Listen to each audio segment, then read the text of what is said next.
اب میں اس دور کے ایک ایسے صاحب کا ذکر کرتا ہوں جو دنیا کے بہت سے طبقوں میں بہت زبردست عالم کے طور پر مشہور ہیں، اور جنہوں نے ایک نئی قسم کی طرز فکر کو جنم دیا ہے جو مودودیت کے نام سے مشہور ہے۔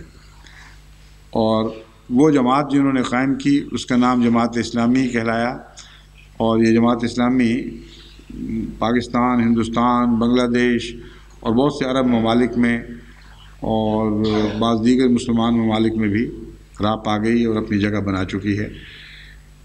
ان کی کتابوں کے بہت سے تراجم ساری دنیا میں پھیلائے گئے ہیں، اور ایک زمانہ تھا جب کہ مولانا مودودی کی کتب کے ترجمے ایک امریکن کمپنی لاہور میں کرتی تھی، اور عربی میں اس کے تراجم کروا کے وہ کثرت سے یہ تقسیم کروایا گیا عرب ممالک میں۔ تو اللہ بہتر جانتا ہے اس کا پس منظر کیا ہے، مگر یہ جو بیان کر رہا ہوں میں بات یہ حقیقت ہے۔ مولانا مودودی صاحب نے اس ضمن میں ایک بہت ہی دلچسپ بات لکھی ہے۔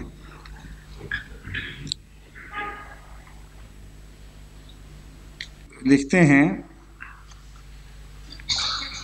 ان کا آسمان کی طرف اٹھایا جانا جس کا ذکر صاف الفاظ میں ان کتابوں میں پایا جاتا ہے، یعنی کچھ اور کتابوں کا ذکر ہے۔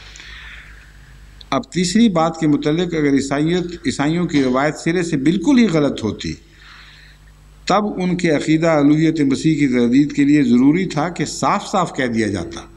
یعنی اللہ تعالیٰ نے صاف صاف کیوں نہیں کہا؟ ان کو ابھی تک پیغام ہی نہیں ملا۔ دنیا کے کسی شخص کی موت کا اتنے مختلف رنگ میں قرآن کریم میں ذکر نہیں جتنا مسیح کی موت کا ذکر ہے، نہ نبی اللہ نہ غیر نبی اللہ کا۔ یوں لگتا ہے قرآن کریم میں گھیرے میں لے لیا کہ مار کے چھوڑوں گا، ہوتا کون تجھے زندہ رکھنے والا؟ اور مودودی صاحب کو پیغام ہی نہیں ملا۔ فرماتے ہیں کہ صاف کہہ دیا جاتا کہ جسے تم الہ اور ابن اللہ بنا رہے ہو، جو وہ مر کر مٹی میں مل چکا ہے، مزید اطمینان چاہتے ہو تو فلاں جگہ جاؤ، یعنی سری نگر، وہاں جا کے کشمیر میں قبر دیکھ لو۔ یہ کہا جاتا تو میں مان جاتا، مگر یہ تو نہیں کہا گیا۔ پھر اس کے بعد یہ خاص لطیفہ ہے، فرماتے ہیں اس کے بعد جو لوگ قرآن کی آیت سے مسیح کی وفات کا مفہوم نکالنے کی کوشش کرتے ہیں وہ دراصل یہ ثابت کرتے ہیں کہ اللہ میاں کو صاف سلجھی ہوئی عبارت میں اپنا مطلب ظاہر کرنے تک کا سلیقہ نہیں ہے۔ یہ سارے بزرگان جن کا میں ذکر کر چکا ہوں، یہ لغت کی کتابیں، یہ مفسرین، یہ تمام علماء صالحین، ان کو پتہ نہیں تھا کہ اللہ تعالیٰ کو سلیقہ ہی نہیں ہے صاف بات کرنے کا۔ اور مودودی صاحب کا استنباط یہ ہے کہ اگر قرآن کریم سے کسی آیت سے وفات مسیح کا عقیدہ نکالا جائے تو گویا خدا پر یہ الزام آئے گا کہ خدا تعالیٰ کو صاف کھلی بات کرنے کا سلیقہ ہی نہیں ہے۔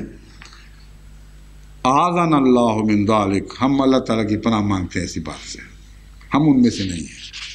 تفہیم القرآن جلد اول زیر آیت انی متوفیکا و رافعکا۔ پھر لکھتے ہیں،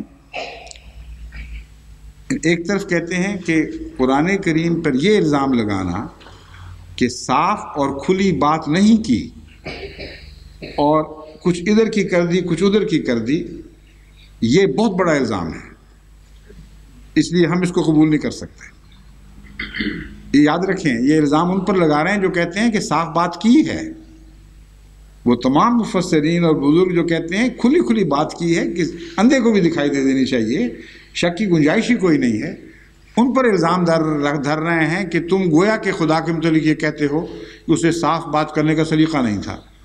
اور جب خود اس موضوع پر قلم اٹھاتے ہیں تو فرماتے ہیں اس لیے قرآن کی بنیاد پر نہ تو ان میں سے کسی ایک پہلو کی قطعی نفی کی جا سکتی ہے اور نہ اس بات، یعنی مسیح علیہ السلام کے مرنے نہ مرنے کا جہاں تک ذکر ہے، قرآن کا بیان گویا ایسا مبہم ہے کہ کسی ایک پہلو کی نہ نفی کی جا سکتی ہے نہ اس بات کیا جا سکتا۔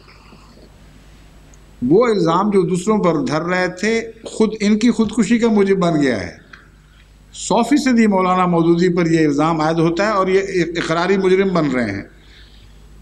کہتے ہیں کہ عیسیٰ علیہ السلام کی موت اور زندگی کے جہاں تک تعلق ہے، واضح طور پر نہ تو ان میں سے کسی ایک پہلو کی قطعی نفی کی جا سکتی ہے اور نہ اس بات، لیکن قرآن کے انداز بیان پر غور کرنے سے یہ بات بالکل نمایاں طور پر محسوس ہوتی ہے کہ اٹھائے جانے کی نوعیت و کیفیت خواہ کچھ بھی ہو، بہرحال مسیح علیہ السلام کے ساتھ اللہ نے کوئی ایسا معاملہ ضرور کیا ہے جو غیر معمولی نوعیت کا تھا۔ یہ پیغام ملے صرف رفع کی بحث کو اٹھاتے ہوئے کہتے ہیں کوئی پہلو واضح نہیں کہ اٹھائے گئے تھے نہیں اٹھائے گئے تھے، کہاں گئے، کچھ سمجھ ہی نہیں آتی، ہمیں تو سر پیر کا پتہ ہی نہیں لگ رہا۔ لیکن ایک بات ضرور ہے، ہوا کچھ نہ کچھ ہوا ہے۔ مجھے یاد آ گیا ایک دفعہ شکار پہ گئے ہوئے تھے تو ایک ملاح یعنی ایک جگہ دور سے کچھ چیز دکھائی دے رہی تھی ہمیں دریا میں، اور سمجھ نہیں آتی، کوئی کہتا تھا یہ سرخاب ہے، کوئی کہتا تھا مگ ہے، کوئی کہتا تھا مرغابی ہے۔ تو ملاح جو اس کی نظر بڑی تیز ہوا کرتی ہے عموماً، وہ تھا بھی بڑا ہوشیار، اس سے پوچھا گیا کہ تم بتاؤ ذرا دیکھ کے بتاؤ کیا چیز ہے۔ تو اس نے یوں کر کے نظر اینک سی بنا کے یوں کے دیکھ کے کہا غور کے بعد کہ یا تو یہ بوجا ہے یا کوئی اور چیز ہے، یہ تو گھاس پھوس ہے، تھا وہ بوجا ہی۔ تو وہی پیغام مولانا مودودی کو ملا ہے کہ کچھ نہ کچھ ہے، یا یہ ہے یا وہ ہے، کچھ پتہ نہیں لگتا قرآن کریم سے، نعوذ باللہ من ذالک۔ اور اس کے بعد یہ الزام لگا رہے ہیں کہ گویا خدا کو صاف بات کرنے کا سلیقہ نہیں ہے۔ پھر آگے مودودی صاحب ایک بہت دلچسپ بات لکھتے ہیں، فرماتے ہیں بعض لوگ جن کو مسیح کی طبی موت کا حکم لگانے پر اصرار ہے سوال کرتے ہیں کہ توفیٰ کا لفظ قبض روح و جسم پر استعمال ہونے کی کوئی اور نظیر بھی ہے؟ کہتے ہیں ہم سے پوچھتے ہیں حضرت مسیح موعود علیہ السلام نے جو چیلنج دیا ہے ایک توفی والا وہ بھی ہے، ایک خلط والا تھا، ایک توفیٰ والا بھی ہے، کہ جب اللہ فاعل ہو اور ذی روح مفعول ہو اور خدا نے کسی زندہ انسان کے متعلق لفظ بولا ہو کہ میں نے اس کا توفیٰ کیا، یا کوئی کہے کہ خدا نے اس کی توفی کی، اس کے معنی دو کے سوا ممکن ہی نہیں ہے، یا تو عارضی قبض روح یعنی نیند، یا مستقل قبض روح یعنی موت، لیکن قبض جسم بہرحال نہیں ہے۔ ایک بھی مثال دنیا میں نکال کے دکھاؤ کہ اس کا معنی قبض جسم کے طور پر کیا گیا ہو۔ تو مولانا مودودی کو یہ چیلنج بڑا سخت لگا ہے، اور اس سے نکلنے کی کوشش دیکھیں، بچنے کی کوشش۔ فرماتے ہیں سوال کرتے ہیں کہ توفیٰ کا لفظ قبض روح و جسم پر استعمال ہونے کی کوئی اور نظیر بھی ہے، لیکن جب کہ قبض روح و جسم کا واقعہ تمام نوع انسانی کی تاریخ میں پیش ہی ایک مرتبہ آیا ہو، اس معنی پر اس لفظ کے استعمال کی نظیر پوچھنا کیا مطلب؟ یہی تو بحث ہو رہی ہے۔ حیرت انگیز ہے۔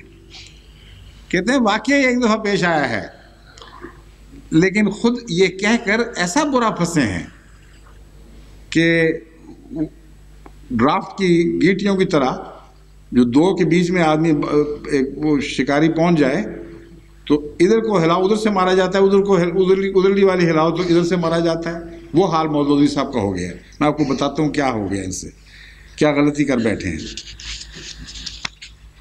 حضرت ادریس کے متعلق علماء کا یہ عقیدہ ہے کہ وہ بھی زندہ آسمان پر اٹھائے گئے، اور ایک وقت ایسا تھا جب مجھے پوری طرح اس کا علم نہیں تھا، میں سمجھتا تھا اس کے معنی بھی وہ مرتبے کے کرتے ہوں گے۔ میں غلطی سے اپنی کتاب رسالہ ابن مریم میں لکھ بیٹھا تھا، تو کئی مولوی پنجے جھاڑ کے میرے پیچھے پڑ گئے تھے، تمہیں نہیں پتہ اور بھی ہیں نبی جو زندہ آسمان پہ اٹھائے گئے ہیں۔ اب ایک جگہ علماء سے اتفاق اور ایک جگہ اختلاف کرنا پڑتا تھا مودودی صاحب کو، بڑی مصیبت میں پھنس گئے ہیں۔ تو جب یہ آیت آئی ادریس والی تو اس پر لکھتے ہیں وَاذْكُرْ فِي الْكِتَابِ إِدْرِيسَ إِنَّهُ كَانَ صِدِّيقًا نَبِيًّا وَرَفَعْنَاهُ مَكَانًا عَلِيًّا۔ رفع کی بحث تھی، رفع کی بحث میں یہ کہہ رہے تھے کہ اس سے یہ ثابت ہوتا ہی نہیں کہ جسم سمیت ثابت ہوتا ہی نہیں کہ درجے کی بلندی ہے، بلکہ اگر کچھ نکلتا ہے تو جسم سمیت اٹھانا نکلتا ہے، اور کوئی مطلب بنتے ہی نہیں ہے اس کے۔ اور وہ فرماتے ہیں غور کے بعد، پورے غور کے بعد جب انسان توجہ سے اس آیت کو مطالعہ کرتا ہے اس سارے ماحول کا، تو اس کے سوا مطلب ہی کوئی نہیں بنتا۔ اب یہاں آ کر پھنس گئے، کیونکہ حضرت ادریس کے متعلق قرآن کریم نے بین ہی یہ لفظ رفع کا استعمال فرمایا۔ تو ترجمہ اس کا یہ کرتے ہیں، اور اس کتاب میں ادریس کا ذکر کرو، وہ ایک راست باز انسان اور ایک نبی تھا، اور اسے ہم، یہ ترجمہ اس کا لفظی ہے، اور اسے ہم نے بلند مقام پر اٹھایا تھا۔ تشریح، اس کا سیدھا سادہ مطلب تو یہ ہے کہ اللہ تعالیٰ نے حضرت ادریس کو بلند مرتبہ عطا کیا تھا۔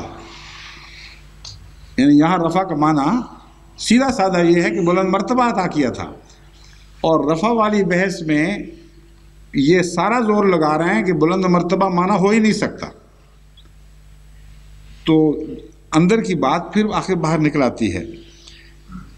لیکن اسرائیلی روایات سے منتقل ہو کر یہ بات ہمارے ہاں بھی مشہور ہو گئی کہ اللہ تعالیٰ نے حضرت ادریس کو آسمان پر اٹھا لیا۔ اب سوال یہ ہے کہ جب یہی لفظ حضرت عیسیٰ علیہ السلام کے متعلق آیا تو وہاں کیوں نہ مولانا کو خیال آیا کہ وہ عیسائی روایات سے یہ بات مسلمانوں میں داخل ہو گئی۔ بس سوال یہ تھا کہ نظیر کی بحث چل رہی تھی، میں آپ کو بتانا چاہتا تھا کہ کہاں پھنسے ہیں یہ۔ بات یہ ہے کہ جب نظیر کی بات انہوں نے کی کہ اور نظیر ہی کوئی نہیں، تو فوراً دماغ میں خیال آ گیا کہ اوہو، مسلمان علماء تو اس بات پر متفق ہیں قریباً کہ ادریس علیہ السلام کو جسم سمیت اٹھا لیا گیا تھا۔ تو اپنے اس انکار کی وجہ سے مجبوراً یہاں وہ ترجمہ کرنا پڑا جو اپنے دوسرے ترجمے کے مخالف ہے۔ تو ایک بات کو ثابت کرنے کے لیے دوسری بات کو خود جھٹلا دیا۔ بس جب تک یہ عقیدہ مسلمانوں کا موجود ہے کہ حضرت ادریس کو ان علماء کا زندہ آسمان پر اٹھا لیا گیا تھا، اس وقت تک یہ عذر ہی لغو اور بےمانی ہے کہ اور کوئی موقع نہیں تھا۔ لیکن اصل بات اور ہے، اصل بات یہ ہے کہ توفع کا لفظ، جیسا کہ حضرت مصطفیٰ صلی اللہ علیہ وسلم نے فرمایا، جب خدا کی طرف خدا فاعل ہو اور زیرو مفعول ہو تو دو معنوں کے سوا معنی دیتا کوئی نہیں۔